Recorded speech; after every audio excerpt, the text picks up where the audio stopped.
Hey, what's up? How's it going? I just watched the movie Dumb Money, and let's do a quick review about it. It's a stock market movie about the GameStop craze in 2021 during the pandemic when Keith Gill invested all of his money in GameStop and convinced thousands of others to do so, which kind of created a big panic on Wall Street for everybody.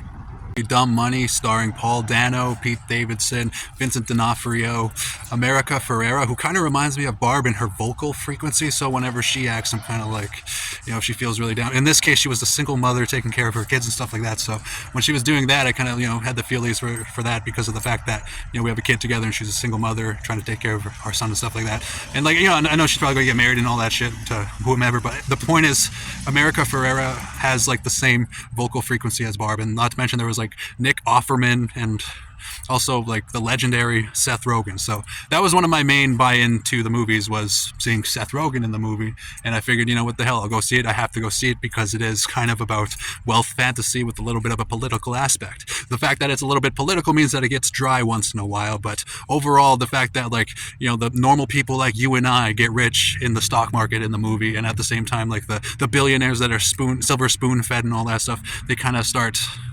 dropping in money and stuff like that. Like, it's a really good movie in that aspect. It does get a little bit dry at times, but there are some comedic elements to it, some comic relief, led a lot by Pete Davidson. But overall, I'd say Dumb Money is a pretty good average movie, like 3.5 out of like 5 stars kind of thing. So about like a 6.5 or a 7 out of 10 kind of thing. So that's the number that I would kind of give it. Like, overall, there was some funny moments and stuff like that, but I'm totally into wealth fantasy. So when it comes to wealth fantasy movies, any kinds, like The Wolf of Wall Street, for example, is like one of my favorite movies of all time because it's about getting rich and having a good life. But like in this particular case, it was really nice to see like the normal kind of people like you and I. Like, there's everybody who there are people who were like worth millions and billions in the movie, and then there are people like based on real people in real life. And then there are people like who had like just a shit ton of money, like billionaires. It was awesome to see those billionaires. That's part of the wealth fantasy. And also like there was like normal people like working average 9 to 5 kind of jobs, like with only like $100 left to their name, or worse. In America Ferrera's case, like she was based on a character who like owed $50,000 or something like that in debt or something like that, just trying to pay off the house and take care of her kids and stuff like that. So it was neat to see that down to earth aspect of people trying to get their hands on that money, their diamond hands, so to speak. But overall, that movie Dumb Money, it was all right. It was pretty decent. I do love wealth fantasy, so I'm giving it a higher rating than most people probably will. But 3.5 out of 5 stars is the rating I give Dumb Money.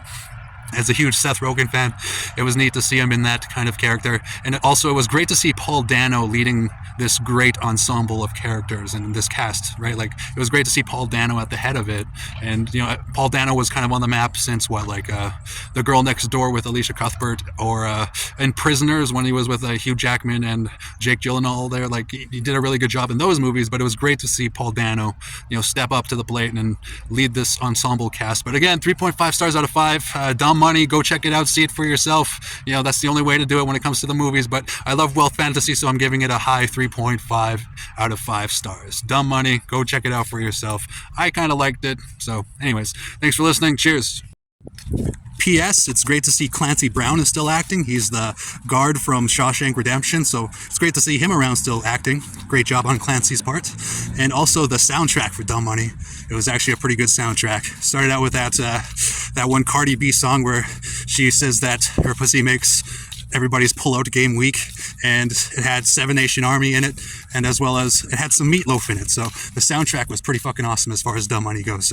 But yeah, go check out the movie while it's in theaters. It's the only way to go see it. Cheers.